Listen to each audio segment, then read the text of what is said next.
Hey everybody, welcome back to Jim's Garage. Today we're going to be doing the same as the last video, but instead we're going to be using a Unifi network stack. So by the end of this video you should have the basic concepts that you need to go and build your first home lab using Ubiquiti's Unifi kit. Now the kit that I've got is probably a little bit exotic if you're just starting out, but the beauty of the Unifi ecosystem is that pretty much no matter which device you choose within their product stack, the user experience, the settings, etc., using the Unifi network application is pretty much the same. So in this video, we're going to have a look at how we set up things like DNS, DHCP, VLANs, do some firewall rules, some port forwarding, and also configure a VPN courtesy of WireGuard. Let's have a quick look at the devices they sent me, and then we'll dive straight into the configuration steps. So just like the previous video, we're going to be configuring a router, a switch, and a Wi-Fi access point. And the router that they sent me was the Dream Machine Pro Max. Now this thing is quite expensive for your first home lab router, but as I said, it's going to be a very similar process to set up compared to the other devices in their stack, which are much cheaper. So this device has a couple of 10 gig ports, 8 RJ45 1 gig ports, and a 2.5 gig WAN port. Now we're going to configure this along with the switch that they also sent for me. So this is one of their Pro Max 24 PoE switches. So each of these ports is capable of powering devices, and if you're not familiar with a lot of the Unifi ecosystem, many of their devices are PoE, so they can actually be powered through the switch itself, which is really handy. And also, because there is this seamless integration into their network application, whenever you plug these devices into the switches or routers, etc., you should be able to see it in the dashboard. Finally, for the access point, they sent me the U7 Pro XG, which is one of their more enterprise-based Wi-Fi access points. Now, as you can see from this, all of this comes in at about £1,300, which is a lot of money to spend for a home lab. So let's have a quick look at some alternatives. But as I say, the key thing here is the user experience. A lot of what I'm going to show you is still relevant no matter which gear you pick. So looking further down the stack, you'll see we've got things like the cloud gateways and the Dream routers, which they start for as little as £99. Do bear in mind that obviously the cheaper you go down the stack, the fewer the ports connectivity, you lose 10 gig and things like that, and also you're going to get less throughput through things like IDS and IPS. But something like the Dream Router 7, for example, is a great way to kind of blend all of these devices in a mini form factor. This will give you both a router and some switching capability, and also a Wi-Fi access point. So have a look through the devices on here, fit something that chooses your budget and what you're trying to achieve. And also note that in the future you can upgrade in this ecosystem if you want to. Now I've been using Unifi products for quite some time, and I currently use the aggregation switch, the 48 PoE, and 2 access points, but I don't use one of their gateways. I'm currently using OpenSense. But ever since the Pro Max came out, plus the version 9 of the network application came out with things like zone-based firewall rules, I've been really excited to get back into this. And spoiler alert, if you watch this video, I'm really happy with what they've achieved. The introduction of these firewall zones is a huge change and makes it much more akin to some of the enterprise firewalls that I'm used to. There's also a host of other features, like I say, there's additional 10 gig SFP plus ports, there's better IDS performance, and just across the board quality of life things like ether lighting, and also moving up the stack into Wi-Fi 7, and also those access points having a 10 gigabit connection. So let's now get straight into the configuration of these devices, and I'll provide overviews of me configuring the hardware as I go along, should you wish to follow. So much like my previous video, we're first going to be setting up the router itself. I'll then connect the switch, and then we'll sort out the access point for wireless access. Now, as you can see, this device is currently plugged into my existing Unifi network. That will give the WAN port an internal IP, but I like to configure this all downstream so that I don't disrupt my current network, and I recommend you do the same. Otherwise, yeah, you could break your network and everyone else on the network will also suffer. So the first thing I've got to do is plug that into my existing setup, and then I'm going to connect this PC that I'm recording this video on into that router as well so that we can access the UDM Pro Max for the first time. Now there are a couple of ways to do it. As you can see, it is asking us whether we want to connect through the Android or iOS app via Bluetooth, and you can do that. That is convenient. I prefer to do it via the web interface just because I like to have the real estate of a proper screen, keyboard, mouse, etc. But you pick what is right for you and you should be able to get this up and running in no time. This device should be by default set up for DHCP on that LAN network, so we should pick an IP address in the 1.1/24 space. Let's see what happens. So automatically, as I was plugging that in, I didn't expect this. You can see in the background that it's actually fired up the Unifi Dream Machine Pro Max setup page. And if we click on Ethernet in Windows, here you can see that it's picked up an address 1.171 on the 1.1 subnet, which is what I expected to happen. So let's begin the setup process for the Dream Machine Pro Max. So if we click Next, it's asking us to create a UI account. Now, this will be a web-based account whereby you'll be able to manage your devices from the Unifi cloud. You need to decide whether or not you want to do that. If you're probably in a professional setup, you might want to do that because cloud access is great to have. But if you want to keep this purely Homelab, you're worried about the security implications of opening that up, etc., you can obviously then proceed without a UI account. I'm going to do this with a UI account because I think that's a good idea to have a separate way to access your systems in case locked out, etc., or want to do some remote administration without a VPN. But if you don't want to do that, proceed without that UI account. So now once I've logged in, it's actually doing a speed test to configure and hopefully set up this device. Now, because I've got this behind my existing switch, which is only a 1 gigabit port, it won't actually get the full 2 gigabit of my connection. But this will be more than enough just for this testing purpose. And eventually I'm going to be switching this out so that this will be the primary router on my network. Now that we're logged in and we've got our account set up, it's doing the final installation processes.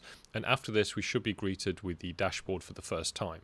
So now we registered with a cloud account, we can either manage it from the cloud or we can go to the dashboard locally. So I'm going to go locally and it's going to throw an error just because this isn't going to have a valid certificate. And we'll check later on what this actually looks like in the cloud. But let's assume, for instance, that you don't actually have internet access. You might be setting this up offline. This will be the experience that you're going through. Now that it's completed the update, and I did have to refresh this page, it didn't actually refresh itself, we should be able to now log in with the details that we specified during the initial process. So I'm going to enter those details and I'm going to hit sign in. So now you can see that we've logged in for the first time, and probably the most important thing is we get some dark mode on this. Handily, we can do that in the top corner.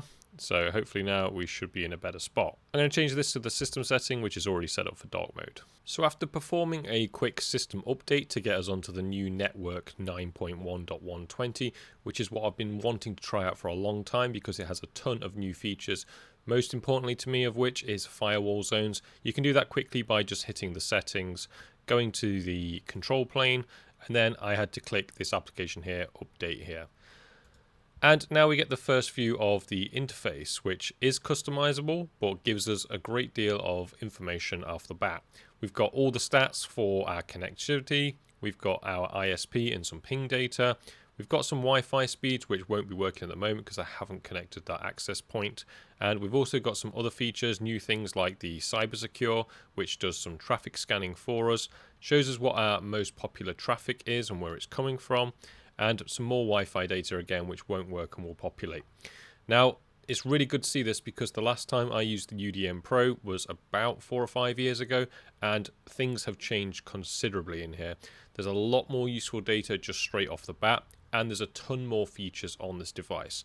Now, as I mentioned before, if you're not using the UDM Pro Max, don't worry. Most of the things that I'm going to show you in this video are still applicable, and that's thanks to the excellent Unifi network application, which gives a homogeneous experience pretty much across all of their devices. So let's have a quick whistle-stop tour of what's in the network appliance, and then we'll get on to some simple configurations. So one of the first things, we'll work our way down on the left. The menu is on the left. We'll click the topology. Now, this is really straightforward at the moment because I've simply got this PC here connected to the UDM Pro Max, which then goes off to my internet provider.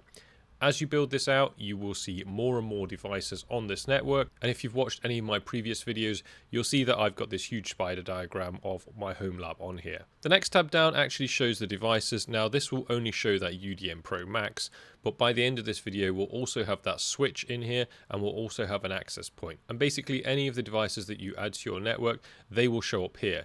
The cool thing is when we click on this, we actually get some of the settings down here, and we can actually configure these devices. We'll come back to this later on, but this is basically how you're going to be doing things like setting VLANs, etc. You can also do things like manage PoE on each individual port. You can click the port manager, come in and have a look at all the details, set the port profiles, port isolation, all of that stuff, but we're getting ahead of ourselves, so let's head back. Next we're onto the client devices, and this will basically show you all of the devices that are attached to your network. So in a sense it's going to show you this topology, but it's going to show the actual devices and their details. Importantly, it's going to show you things like the IP address, the Wi-Fi channel they're on, and their activity as well. You should also be able to click on this as well and do some more information. So for example, you can analyze it, you can look at the IP address, you can try to find out what the model is. This one here hasn't actually got the model correct for my machine, but it is still an ASRock. We can also see some graphs for the traffic and an estimate of what it's actually reaching out and doing. And then we've also got some settings to give it names, aliases, and importantly things like a fixed IP address, which obviously if you're going to be running a Homelab, I strongly recommend that you have fixed IP addresses for your servers. It just makes problem resolution, dialing into them, etc. much easier, and then it also means that you can tie them to things like a fully qualified domain name. Next we get onto the ports, and I showed this a little bit earlier. This is the port management now for the UDM Pro Max, and basically each of the devices that you will add to your network, you'll be able to configure them on an individual port level as well. We'll come on to that later once we've done the switch. One important note, and that's probably just for this device or other devices that have multiple WANs, you can change the ports on here so they're not just WANs. You'll notice that I've got it plugged into the RJ45 2.5 gigabit port, and I've still got those two SFP pluses that if I wanted to, I could put those both to be LAN and connect those both to my switch. I don't think lag works on a UDM Pro Max, but if I'm wrong, tell me in the comments please. Lastly, we get onto the insights, and we haven't got anything set up and configured yet, so nothing's actually being blocked. There are things like looking at the activity, the analyzer, the viewer, which gives us a good insight into what's actually happening on our network, like a proper firewall should do. Now we get on to a lot of the more hidden away complex settings if we actually head into settings. Here you're going to be able to look at the Wi-Fi, so we haven't actually got this set up, but what's really cool is we can actually do some configuration options for an access point before it's adopted, so it'll automatically adopt it and apply these settings. I'm not going to do that just because I want to show you what the probably most basic setup is, where you're probably going to plug this in for the first time. Next we get onto the networks. And if you remember in my previous video where we were setting up VLANs and things, this is basically where you're going to do the same thing. So you create all of your VLANs in here, and then we'll assign them to different ports. We'll give some examples of that later on. Next we get some statistics about the internet itself. You'll see here they've got that primary WAN port and then a secondary WAN port, so we can have failover with multiple WAN here, and we can also change the ports so we don't necessarily have to have a WAN 2, we could have two LANs. There is the option to set up VPN servers as well, and you'll notice clients. So here you can set up a WireGuard server, an open VPN server, and an L2P, but as the note says, that's pretty much becoming deprecated now, so definitely recommend choosing WireGuard, which I've featured on the channel before. It tends to be much faster, baked into the kernel, etc. It's going to give you better performance and fewer overheads to the machine itself. We can also set up this Pro Max as an actual client, so if you've got a VPN server somewhere else, you can actually connect this machine, i.e. you could actually send some of this traffic on some of the networks over to a different router. You can also take that a step further by configuring an actual site-to-site VPN, and you can use both OpenVPN and IPsec. Next we have a quick look at the security. This is where we're going to set up some firewall rules, so we can use simple or advanced rules, and we can have a look at that in a moment.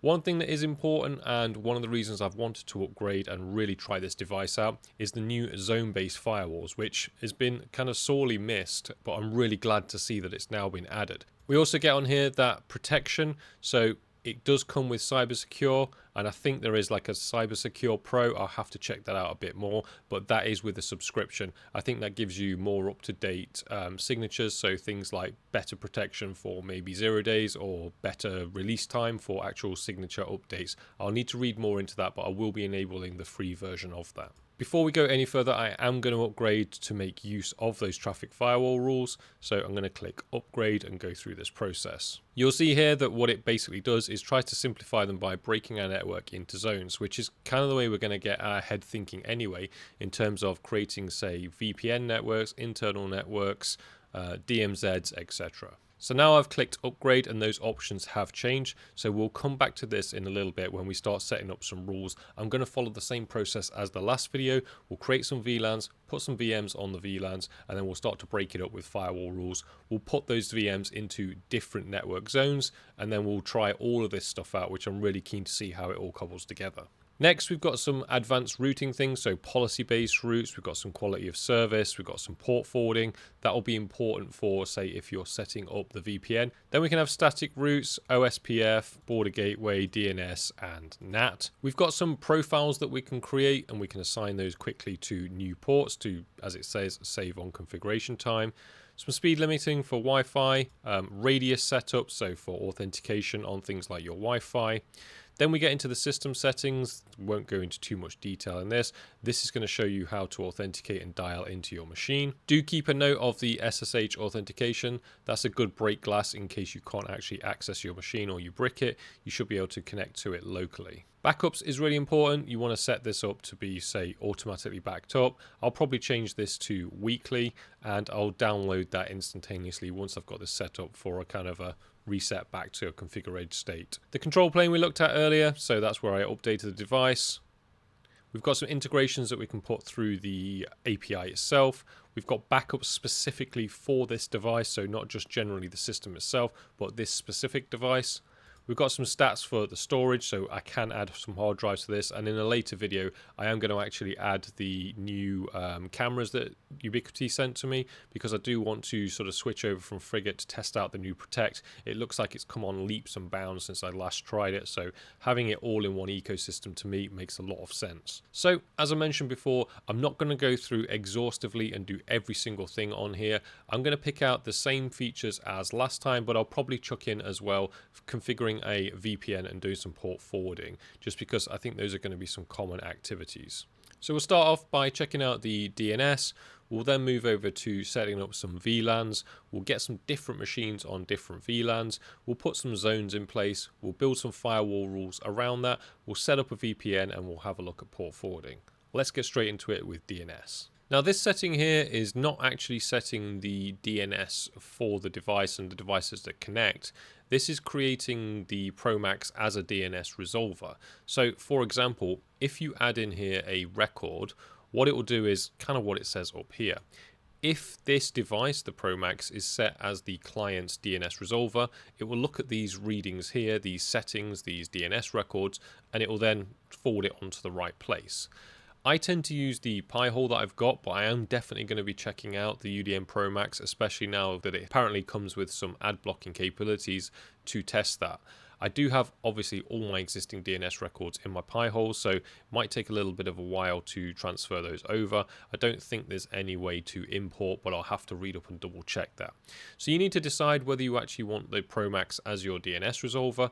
If you do, you can go in here, add all of your records, or if you don't want to do that, you can then set the actual forwarded DNS servers in a different area. If we want to change that for a given network, we want to head to the Networks tab and then choose your network. I think you'll need to do this for each network, but this is the default that came with it. We need to go down here, we need to click on Manual. I think by default it automatically uses the DNS server of your ISP. And we need to go down to the Service Management, click the Show Options, scroll down a bit further, and here you'll see DNS Server. We want to untick Auto, and then we can add in the IP addresses. So for example, in here I could put the IP address of my internal Pi-hole server, and then any clients that connect to that through DHCP should pick that up as their DNS resolver. This also leads then nicely onto the DHCP server itself. So as you've just seen, when we create a network, we do have the option for DHCP. So we're going to start a new network, and this one we're going to create a new VLAN, and through that process we're going to be setting up the VLAN tagging, we're going to configure the DHCP, and thus we get the option to choose that DNS as well. There's also a ton of other features that we can turn on in here, so 8021x controls, jumbo frames, IGMP snooping, MDNS, all of those sorts of things. I'll probably come on to that in a later video just because there'll be too much to go through on this, and I think the defaults are pretty sensible for a common setup. So if we go through a new virtual network, let's just call this one the DMZ. Now the zone we're going to choose is not the internal, you've guessed it, it's the DMZ. Now again, I know a lot of people talk about IPv6. I don't actually have IPv6, so it's very difficult for me to do some testing around this. I am going to be doing IPv4. If people have experience of IPv6 on this device, drop a note in the comments below. I'd be keen to see what your experiences are. Next, we get the option to automatically scale this network. Now, as we can see here, we've got a net mask of 24, so we can get 254 IP addresses on here.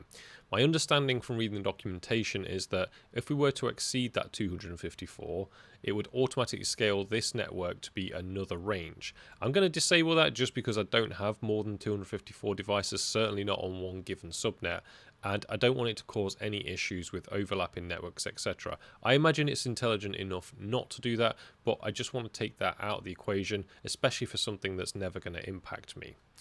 Now, this is going to default to that 192.168.2.1 range. Remember, we're on the 1.1 range at the moment. That's where the UDM Pro Max lies. I actually like to leave the 1.1 range as the default, so therefore whenever I plug any of my Unifi devices in, I know it's going to get something on that 1.1 range. Everything else then goes onto a separate range with a higher IP address. Now, as you can see here, it's picked out some defaults for us. It's automatically configured this, but this range is a bit too big for me, or I'm just habitual. I've done something the same way for a long time, so I'm actually going to tweak this. So I'm going to hit the manual button. Now here you'll see that it's actually defaulted to a VLAN ID of 2, and if you remember in the last video, I quite like to leave the VLAN ID to be the same as the octet within the IP address range. So in this instance, a 2, VLAN a 2, a 3 will be a 3, a 4 will be a 4. And that kind of solution is fine for a Homelab setup. It's not exactly going to work in the enterprise space, but we're setting up a Homelab here. What's pretty cool here is we actually get the option to isolate this network, which I don't think is a feature that existed when I was previously using this. Now, this could make a lot of sense because we know we're setting up a DMZ here. So this should be housing things like our internet-facing services, anything like that, VPNs, etc., game servers, whatever it might be. So naturally, we probably want to isolate this network. So I'm going to enable this, and you can hover over here and read what it says, because I'm keen to see what firewall rules it automatically creates for us. But if this is going to save us some time, that's great. Don't worry, we will be going through and having a look at the firewall rules anyway. I want to make sure that you understand how they work so you can manually set them yourself. Another convenient thing here is whether we want to allow this to have internet access. So in some environments, say a enterprise space, things like traditionally on your network management plane, you probably don't want those devices to have access to the internet. That's because if they were compromised, maybe trying to dial out somewhere, it basically limits the egress of your data. So if you can stop a piece of malware from exfiltrating your data, that's great. You might still have a ransomware problem to deal with, but as long as your data hasn't been stolen, that's definitely a win. So I'm going to allow internet access on this because this is going to be a DMZ, so these servers are going to need to reach out. But say, for example, if this was maybe your NAS or something like that, you might want to disable internet access for the reasons I just spoke about. Content filtering, it has some rudimentary filtering around what it can do. You can hover over these and see which categories it blocks. I'm going to leave that as none just because it's only me using it. I don't need to block anything. IGMP snooping will stop basically ports broadcasting more traffic than they need to, i.e. if there's not a client on the end, it's not going to broadcast it. I've had issues with that in the past, so I'm actually going to leave it as the default, which is not enabled. Multicast DNS is enabled. This is pretty handy if you've got, say, IoT devices, things like Chromecasts, etc., Alexas, Apple devices, those sorts of things, whereby you might be on your phone on a different VLAN, you might want to cast something to a different network. It's going to allow that to do that, so I sort of reflecting that traffic across the various networks. Now, DHCP mode, that's what we were talking about earlier. I'm going to set the range to just be 100 to 200, and then basically that gives me 101 IP addresses for devices to connect onto that. And then it also gives me a big pool where I can set a load of static IP addresses. Next, we get some quality of life settings. So good old Jeff Geerling, he'll be happy. You can set the network time protocol on here. You can also set the network boot. So if you have something to boot VMs via a network, you can set the IP address to that server. Some custom DNS settings to notify them of the Unifi device's IP address, that option 43. Some ping conflict detection, and whether or not to set this as the default gateway. This will be the default gateway for this network, but if you had other routers, for example, you could select them here. You specify the IP address for that. The DNS server for this is just going to be automatic, but we just spoke about that, and you can specify some different servers if you've got them. That's going to be it for now, so I'm going to click Add, and now that should go away and it should create that network. So now you can see that we've got that VLAN ID 2 set up on the UDM Pro Max. And now if you remember before, what we can actually do is we can head over to the device or the ports, whichever way you want to do it. Because I've only got that one device, that's here. And if we actually click on here now, you'll see that the native VLAN is at default 1. So what's happened there is you can see my home PC is connected into port 1. And because it's in port 1, it's actually got an IP range on this network here. But if I wanted to go say network 2, do note, and this is really important, you can see here it's actually selecting multiple ports. Make sure you only select the ports that you want, or as I've done in the past like a noob, I've actually locked myself out, because when I've gone to change the VLAN that's associated with that, the default VLAN, it's actually then changed my IP address and locked me out. And that's where I mentioned before, sometimes having that SSH access is really important, but also because we've got cloud access enabled on this, we should have a break glass by being able to go through the cloud UI as well. So I'm going to set port 2 to just be 2. I'm doing that because it's simple and I can remember it, but you can obviously choose whatever else you want to do. Now, similar to the MikroTik video, we have the options of controlling what can happen on this port. So we can say we want all traffic on there, and if we actually hover over here, it gives us a nice indicator of what's actually happening in there. So as it says, with allow all, the configured VLANs are automatically tagged on this port. Tag traffic matching a non-existent VLAN ID is dropped. So if there's traffic on there with VLANs that don't exist on our network, it's just going to ignore them. So at the moment, something like VLAN 200 would get dropped. We can also specify custom VLANs, and so we can say which specific ones are actually tagged. So if you remember in the previous video, so for example, things like my Proxmox server, that was actually doing some of the tagging for us. So the switch, or the router in this case, doesn't actually need to tag those packets because they're already tagged. But what it needs to know is to expect tags of that value to come in on that port. So for now, I'm going to allow all just because we've got that one VLAN at the moment. And then we've got some advanced things that we can do as well. So we can set the port speed, so what speed we want to run this at. I'm going to leave everything else just as off, which is the default for now. And in the bottom right behind my ugly mug, I'm going to hit apply changes. So now we've got this port here, and if we click on it, you can see that it's the default of the DMZ 2.0/24. So if I was to plug a machine into here, without any IP or tagging associated, it should pick up an IP address on that range. So now just to test that, here on this machine I'm recording on, I'm going to plug now into that port 2. I'm probably going to lose connectivity in the background. I can't remember if you can access the Unifi gateway on all of the different VLANs and networks, or whether it's just on that default network. I'm interested to see if that's something we can control through more sort of network access control, which will be good for security. It makes no sense that anything on the DMZ can get into the web interface for this Pro Max. So now I've plugged that in, let's have a look at the Ethernet and see what we've got. Yeah, perfect. We've got a 2.139. So let's now check. Yeah, the console's offline. So that's great.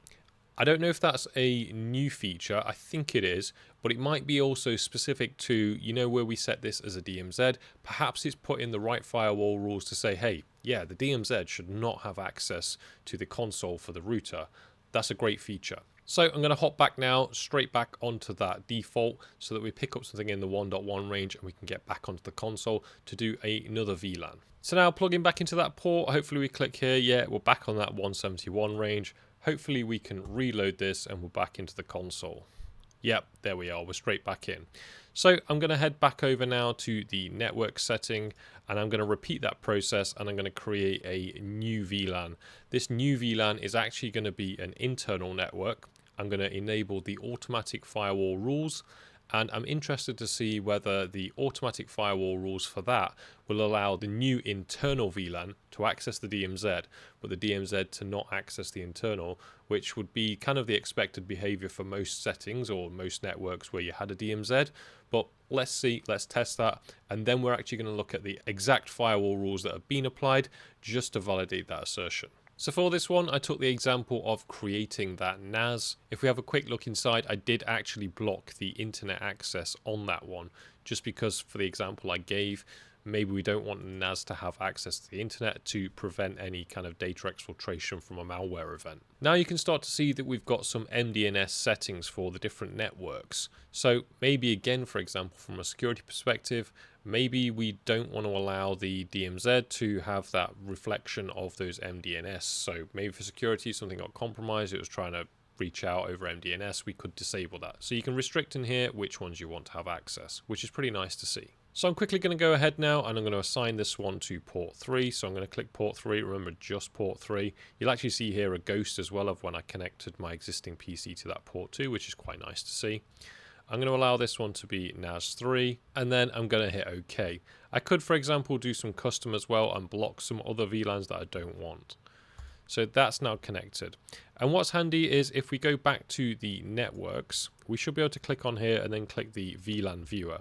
And so now you can see exactly, and this is a nice update that wasn't in the previous version, you can see now which networks, i.e. the VLANs, are on which ports. So now I'm going to follow the same process as in the previous video. I'm going to hop onto my Proxmox machine, I'm going to plug into these ports, and we're going to set up some virtual machines, and hopefully we can get to breaking up the traffic between these devices. As soon as we've done that, we're then going to have a look at the firewall rules and see what we can do in there, understand what's being automatically created, what hasn't, how they work, how we can create manual ones. So now I have the virtual machine plugged into the UDM Pro Max. In that port we tagged with VLAN 3. I've still got the home PC in the default, the port 1. I could switch it over to 2, but it doesn't really make a difference. The point here is that we're trying to make it simple to break up traffic between VLANs. Here you can see that Ubuntu virtual machine. It's a new one I created in Proxmox, same as the previous video. That looks like this in Proxmox. And here you can see that because we didn't actually say that the port was tagged, and you can confirm this here on the network device, we have got 0 tag in that VLAN tag. Because it's defaulted to that tag, i.e. it's untagged traffic, the router itself is actually then tagging the packet, and that's how it's able to pick up the IP address. If we head into the console for the VM, we can do an IPA, and we can see here that we've picked up that 3.140. Now, as you know, the machine I'm currently on is on the 1.1 subnet, and this is on the 3.1. So let's try pinging that from the machine I'm currently on. Remember, in our firewall rules here, we're allowing all traffic on the internal space.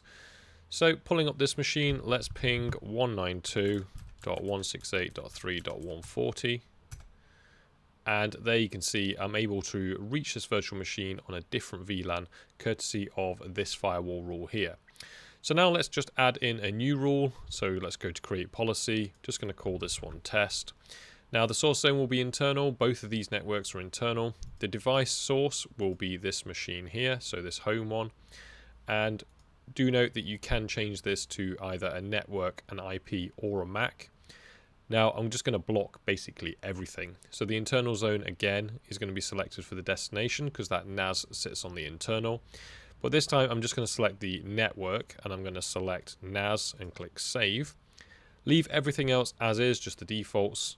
And fingers crossed now you can see that that's being created down here. Fingers crossed if we go back into the command prompt and we try this again, it shouldn't reach it. It might reach it the first time, but no, okay, it hasn't. So perfect. That firewall rule is now working. And if we were to go back to here and just delete it, hopefully that should start now pinging it. Sometimes it can take a little bit of time for the firewall rule to refresh. So let's just try that again. And there you go, we got straight through onto it. So that's a quick whistle stop tour of how to create and delete firewall rules, how to incorporate the new zone features, and even tie it down to things like the actual device, its IP address and its MAC address. So now let's create a VPN. So clicking on VPN, we're going to go to the VPN server. And what we're going to do in this video is a WireGuard. So give it a name. You can change the private and public key. These are auto-generated. The server address you're going to need to take note of. As you can see here, it's just using an internal IP address because I've got this behind my existing setup, but that's fine for this demonstration.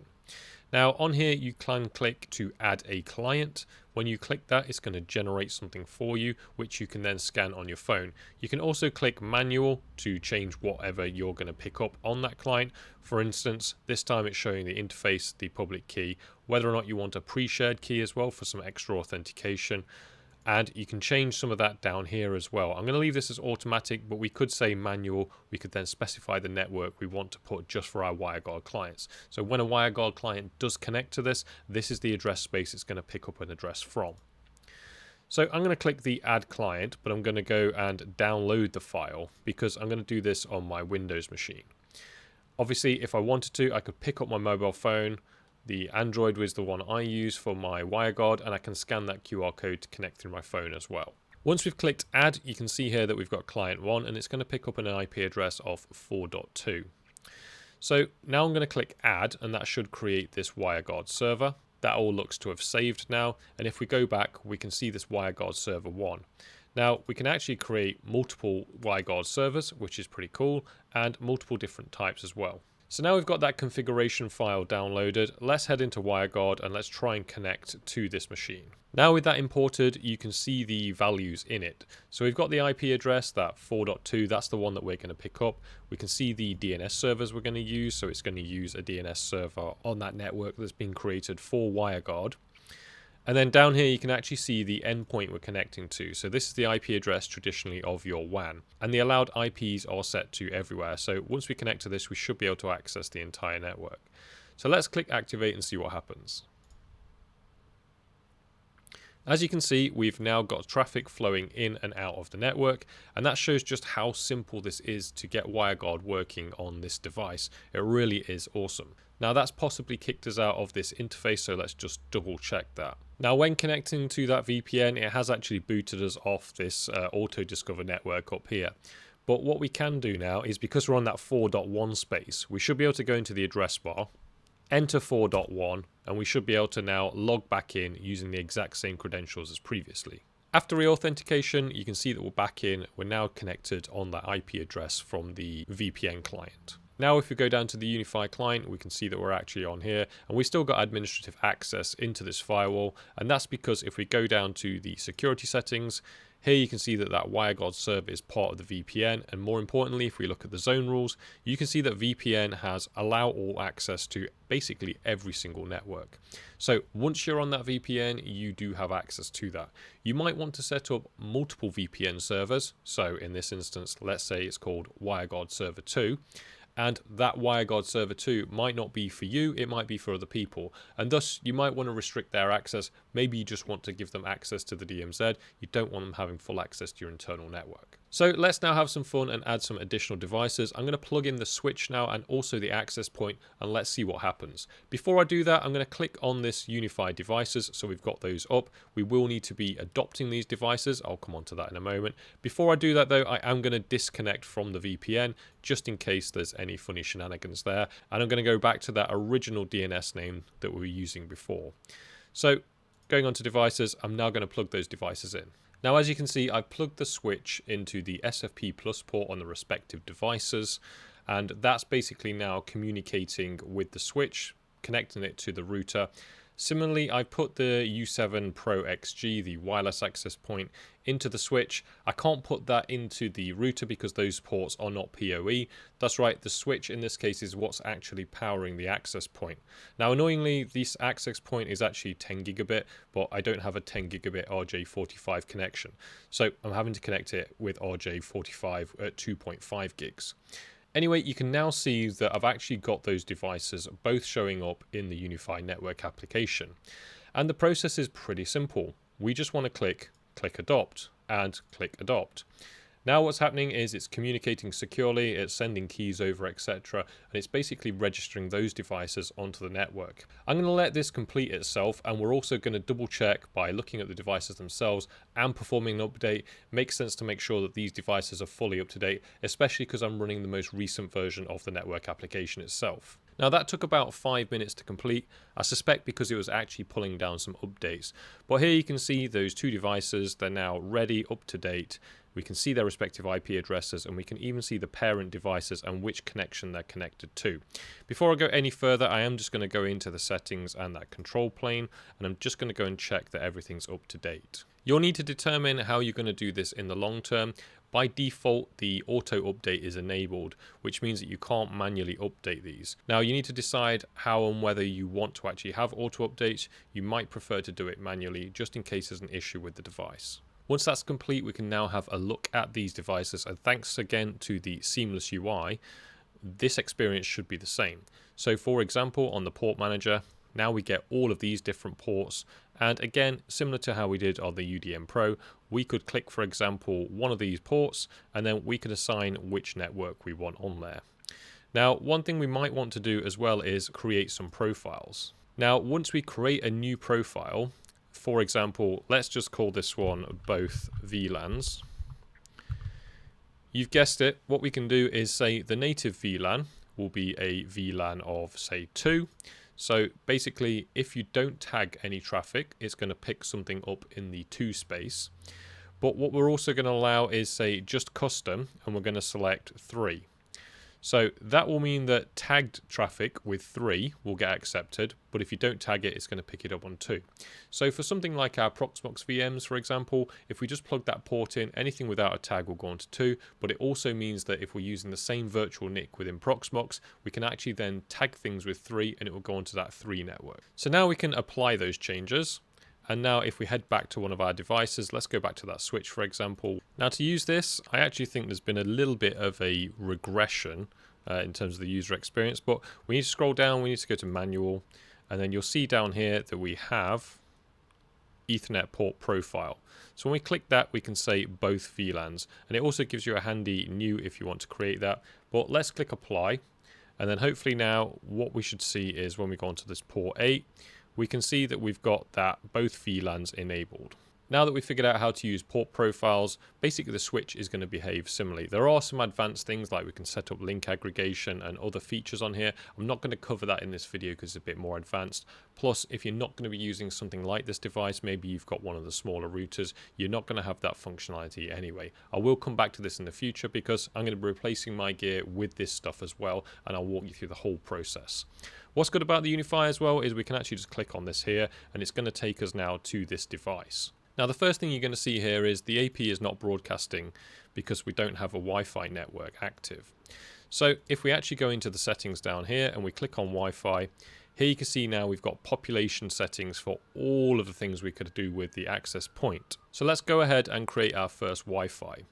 Now I'm just going to call this one Unifi, and I'm going to create an awesomely secure password. Then we need to decide where it's actually going to sit. So when clients connect to this, which network do they go on?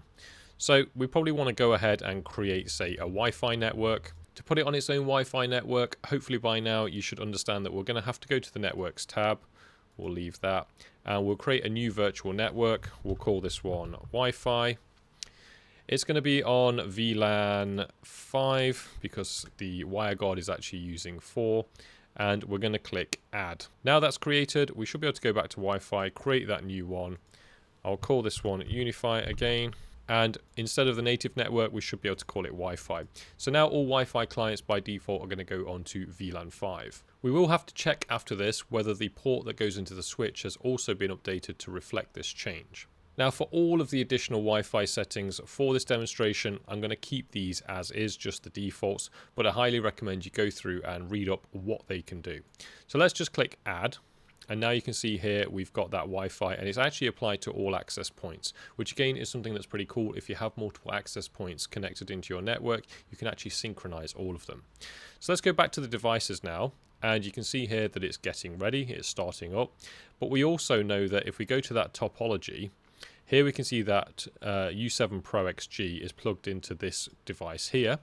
and is plugged in on that port 5. Now if we look at the port that it's actually plugged into, this should all begin to work. So for instance, this is on the default 1. Now you might be thinking, let's change that to 5, but that's not a good idea because this device for its management purposes is on that 1.1/24 network. So if we actually change the default network, this will probably go invisible. We'll have to change its IP address manually. So I'm keen to leave that as the default so that I can always see this within the network application manager. But I'm actually going to go down here and we might want to restrict this a little bit further. So at the moment this should work because it's allowing all VLANs, but you might want to go on to custom and just select that you want the Wi-Fi and then click save.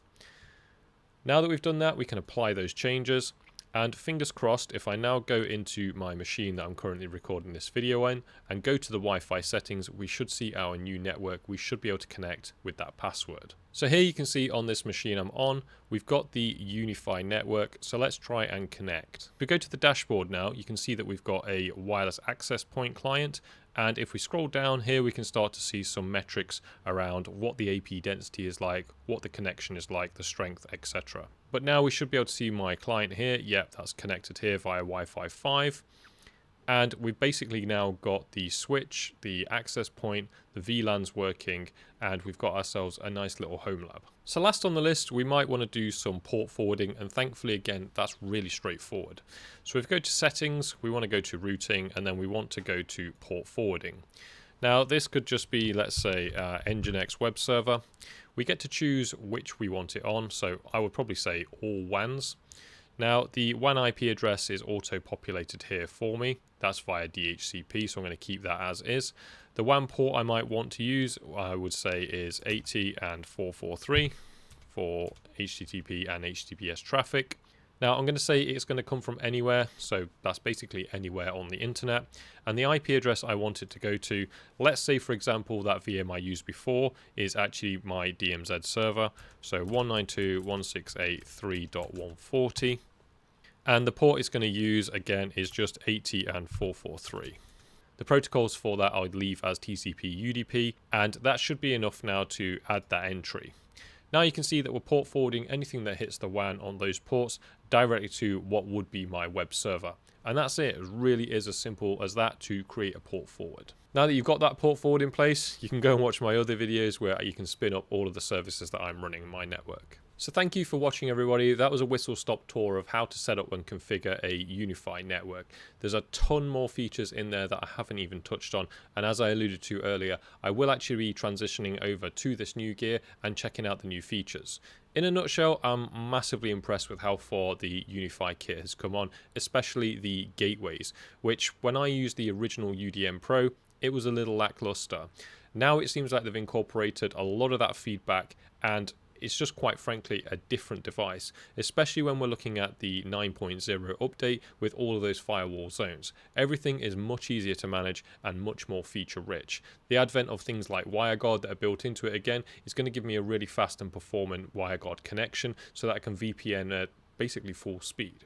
I'm really keen to test that out though, so stay tuned as I transition my existing network now over to this new gear, and also I'm going to be updating and checking out my Unifi Protect. I'm currently using Frigate, but again there's been some massive updates in that area and I'm really keen to test them out. So thanks for watching, everybody. Please let me know what you think of this video in the comments. Let me know if this is something that you're going to be setting up. Anyway, as always, take care and I'll see you in the next one.